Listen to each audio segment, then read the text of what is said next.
For the past year, emotions have been high.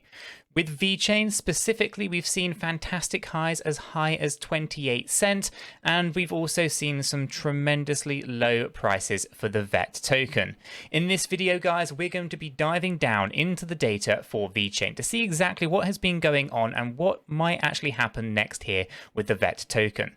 As we get into this video, if you find it useful and informative, hit the like button. I really do appreciate that. If you happen to be new to the channel, then do go ahead and subscribe. Tap the bell, select all notifications, and in doing so, you are going to be kept up to date with absolutely everything that we do here at Cheeky Crypto.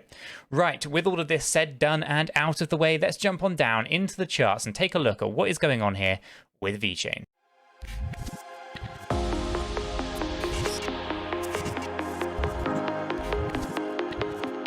Okay guys, so we're going to start things off actually going back down into the hourly chart. We're going to start things off by taking a look at what is going on right now, and then we're going to build it up into the longer term picture, what is actually going on, on the larger time frames. So it's going to be a bit of a journey. We're going to start off by taking a look at that hourly view and then really going from there. So here in the hourly chart, we can see that we've seen some pretty decent volatility, some fantastically low prices where you could scoop up a pretty good deal here with VeChain. I really want to talk about some of these recent moves that are actually going on right over here on this hourly chart, so give us a bit of an idea as to what might happen within the next kind of, let's say, day or so. So in the charts, we can actually take a look, and what I think is going on, if we actually grab hold of the ABC moves, is that we had this high point just set up here. So this is a good anchor point for us. It allows us to see some things that have been going on. Now we had to pull back down, and we had to push up, and we pull back down. Now this C wave in itself is actually quite shallow. You would normally expect to see the C waves equaling the same length as the A wave. That's the most probable area for a C wave to go, but here inside the data you actually find it's relatively short. So what we want to do is we want to measure that. We want to see if it is something that we should be concerned with, or whether or not we're actually going to continue those heights or go up a little bit higher than we were previously. So what we're going to do is we're going to basically take a fib, we're going to run it up here on this A wave. We're then going to transpose it down onto our B wave, and you can see here that we actually should have gone down to about 4.6 cent here with this C wave. So for the C wave to equal exactly what the A wave equals, you should be looking at 4.6 cent. But we don't obviously see that. In fact, we actually moved up, and then we started to see a little bit of a pullback down. Now this means that either a couple of things are happening here. One, this is just an ABC correction inside this C wave, which is very possible. You see one inside this A wave as well. Or alternatively, we've actually had a really shallow C wave pullback just in here, in line with what Bitcoin is doing. If Bitcoin, goes up, ultimately VeChain's going to go up with it. So that's also a scenario that could be playing out here. So inside the data, we want to acknowledge a couple of things. We need to first of all know what would invalidate this C wave going down lower. Okay, so in order to prevent us going down into this 4.6 cent for VeChain, we need to know what would invalidate that. Okay, so the first thing we need to do is we need to go ahead and get a horizontal ray, and we're going to go ahead and put this on top of that B wave just here. Okay, so at 5.4, if this recent candles, if they were to continue and they were to push up above this area, that would invalidate this C wave. So it would prevent us from going down any lower, which would be absolutely fantastic for all the VeChain holders out there. So as we get back into this data, we actually just clean this up a little bit. We want to see, going higher here, right? And one of the things that we need to obviously then be aware of is measure this ABC. So we have an A, B, C just inside here. Now this C wave, if it goes higher, fantastic. It means we're setting the different trend. We don't have to worry about this ABC going down any lower, right? So in order for that to kind of really flag out, I'm just going to delete that fib off so we can actually get a little bit of a clearer ground. And we're going to measure this A wave here, okay? This time we're going to take it from the top to the bottom, okay? And then we're going to transpose this over into that B wave low. Okay, so this basically means the standard place for this C wave should be up here at 5.4, but it's actually a little bit lower than the 5.461. Okay, so we know it's a little bit lower, not crossing over this area. This means that ultimately this still could be a C wave low on the horizon here. We need to actually cross this level first. So we need to be aware of that. Okay, so that's the first thing we're looking for. We are looking for direction of the upward side here, just to kind of get us into this range of about 5.429. The stochastic RSI would support that move, so again, that's not too much of a concern either. Right now, what we're really looking for is to get up here. Now, we can, of course, take this to an impulsive level, or maybe just over wick this C wave, just to get it above there. That would be fantastic, because it means that that would be invalidated, and we can leave that one there. Okay, so for now, we're seeing a lot of choppy action here with VeChain, right? It's not kind of it's not kind of going down definitively. It's overlapping each other. It's basically very corrective, right? It's not actually setting a trend to the downside, which is good to see. So for VeChain right now, we're actually looking pretty good, and we should be aware that there's a bit of a limit here. There's a bit of resistance. And again, if we actually take this horizontal ray, what do we see? We actually see a lot of resistance right up in this area of 5.4, and this is an area up here as well. So this is going to be a major block for us. I imagine that we're probably not going to cross it, and we should be aware that there's a potential lower area here for our C wave to come down on. Okay, so although we are looking to move up, there's a high probability that we could also pull back down if, of course, that resistance stays in place. If the resistance drops and we're able to actually push past it, then great. We're not likely to see that downside within this particular wave count. Okay, but for now, VeChain does look like it's going to be finding resistance up there, and more than likely it's going to fall back down, and we would expect to see an A, B, C to some effect, bringing us down. Whether it actually then coincides with this ABC, we'll have to analyze at a slightly later date. Okay, so there we go. That's kind of what we're expecting to happen in the kind of the shorter time frames. What's going to happen within the next 1 to 2 days is I'm expecting VeChain to go up and then come back down, and it's going to be into this kind of range here. I do not expect it to go higher than 5.4. I don't think the stochastic RSI will support that move, and I do expect us to pull back down into that lower ranges of around 4.8 or so cent to complete those kind of moves. Now, of their C wave, that larger kind of move on the C wave. So one to watch out for, lots of things going on. But for now, that's kind of what I'm expecting to happen on the smaller time frames. So let's jump on back into the charts and take a look at what is going on with the daily chart, right? Because as we come into here, I'm going to actually just tidy this up a little bit to remove some of these pieces. We don't need them. We know what's going on there. And I'm going to actually grab hold of that FIP if I can. Might have to come back down into this hourly chart and just delete this one off as well. There we go. So we get a clean look as to what is going on here with our daily chart, right? So as we take a look at this daily chart, we can see that we've had a pullback, we pushed up, and we started to pull back down. The most probable area for this pullback in terms of VeChain here actually takes it down into 3.8 cents. So it's 3.8 cent that we are looking for in terms of what is going on with this recent pullback. We're completing this ABC move on our daily chart. Okay, so as we complete this daily chart, this C wave here, we should actually be looking at progression to the upside. Okay, so basically once we complete this, we should be looking at a pretty decent A wave and a B wave and a C wave, right? So this is where we really start to see some value come back into the market here for VeChain. As you can see, we're kind of really finally coming down to the bit of a bottom. We actually wicked down to the 6786 just here, and we are finding stability, but we do know that we want to be coming down a little bit lower.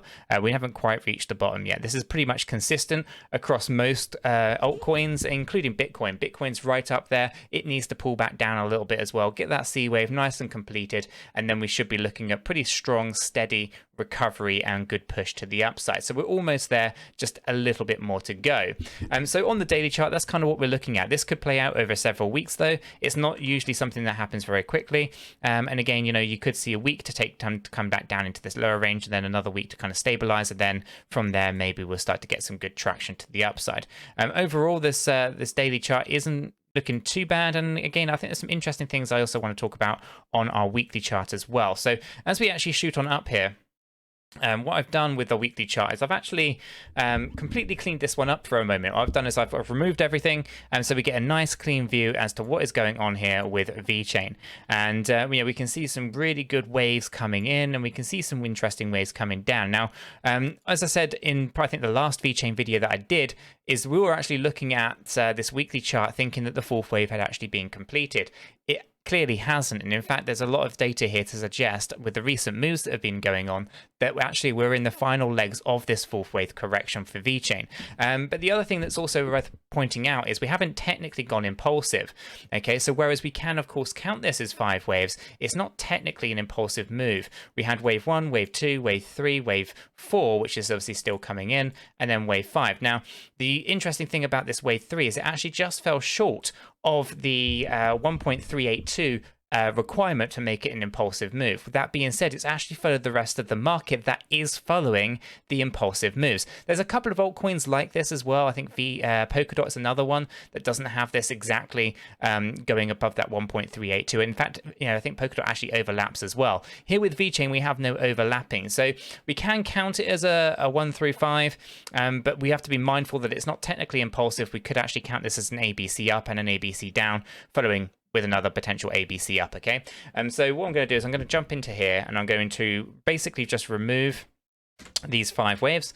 And what I'm going to do is I'm going to just actually mark that up as an A, a B, and a C, which is frustrating, but again, that's what it is. But this makes it a little bit easier to see what's going on next, which is an ABC down. Okay, so we have our A wave coming down here, we have our B wave coming up, and we have a potential C wave coming down. Now, this is actually tying in very, very nicely. It's very neat. It shows us pretty good progression as to what is going on. Now, what we want to do is we want to get some kind of sense checking going on. We want to reference a few things, and we want to understand what was actually in the scope here of an ABC move rather than just a flash crash and continuation to the upside. So what we're going to do is we're going to measure this distance here of our initial pullback, this A wave, and then we're going to transpose it over to the B wave to start with. Okay, so the first thing we want to do is we're going to measure this, and we're going to grab it, and we're going to pull it over, and then we're going to see, yes, this is the area that we are most likely going to pull back to for VeChain, that being 3.4 cent. Now, when we actually look at this area, it also resonates incredibly well with some resistance that happened back in January of 2021, which is fantastic. It means previous resistance could be confirmed as support, okay? So this actually could work incredibly well for our favor. And also, it does present itself as a fantastic opportunity for buying. So right down here is the kind of expected low point. Now, the other thing I wanted to do in order to check was to see where we bounced to, okay? So as we take a look at this and we pull this back down, and I'm going to do is I'm going to highlight just that area here that we actually had, and we actually can see that we fell just short of that 786 area. And what I'm going to do is I'm just going to quickly check to make sure I actually get these fibs on the right levels. We don't want to potentially just miss anything here, so I'm just going to quickly adjust this one, and then we'll be able to basically analyze whether or not that is so it's a little bit short of that 786. What this is telling me is that ultimately we found resistance, right? There's something that I talk about quite a bit on the channel, which is the 618, the 702, and the 786 of the Fibonacci retracement tool. These are areas that we typically actually bounce to and find resistance on. You also usually get rejected from them, or you find support if you're looking for a B wave down and a C wave up, for example. Okay, so here we actually have a B wave that actually went up to the 786, just falling short, getting rejected, and we have the fall back down. Okay, so this actually is ticking a lot of boxes for an ABC move, which means that the most probable area for VeChain might be 3.4 cent, which could be a fantastic opportunity for accumulating more VET if your bag isn't quite packed. And as I indicated in the last VeChain video, my bag isn't quite where I wanted it to be in the early stages of 2021. This could be another opportunity to dollar cost average a really good position with VeChain ahead of the next move to the upside, which, if you take a look at this weekly chart, should be a very significant one. Okay, it's really hard to actually acknowledge this as an ABC move because we do not technically know what that length of that A wave is likely to be. However, if we were to consider it as a 1 through 5, as in wave 1's down here, wave 2's over this side, wave 3 was up here, wave 4 comes down to this point, wave 5 would go up here, right? If we actually quickly just remove this Fibonacci retracement and we remove this Fibonacci retracement, what we'll do is we'll add a new one. This time we'll take a look at this high point of 28 cent down into that theoretical low that hasn't occurred of 3.4, and this actually shows us with a pretty decent minimum level, as in the most probable area for a fifth wave, or any kind of wave, would be specifically an impulsive one, would be at least a 1.618 move.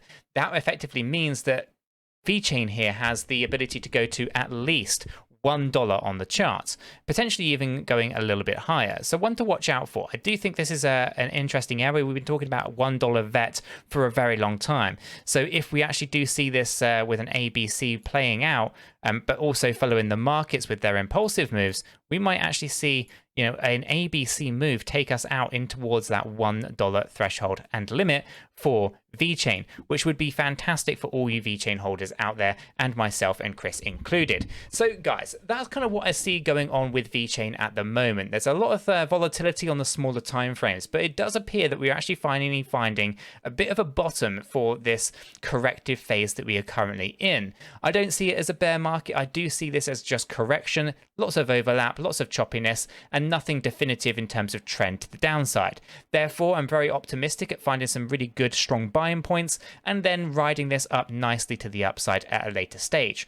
If you have found this video useful and informative, hit the like button. I really do appreciate that. If you happen to be new to the channel, then do go ahead and subscribe, tap the bell, select all notifications, and in doing so, you are going to be kept up to date with absolutely everything that we do here at Cheeky Crypto. With this said, done, and out of the way, I hope everyone has a fantastic day, and I'll catch you all in the next one.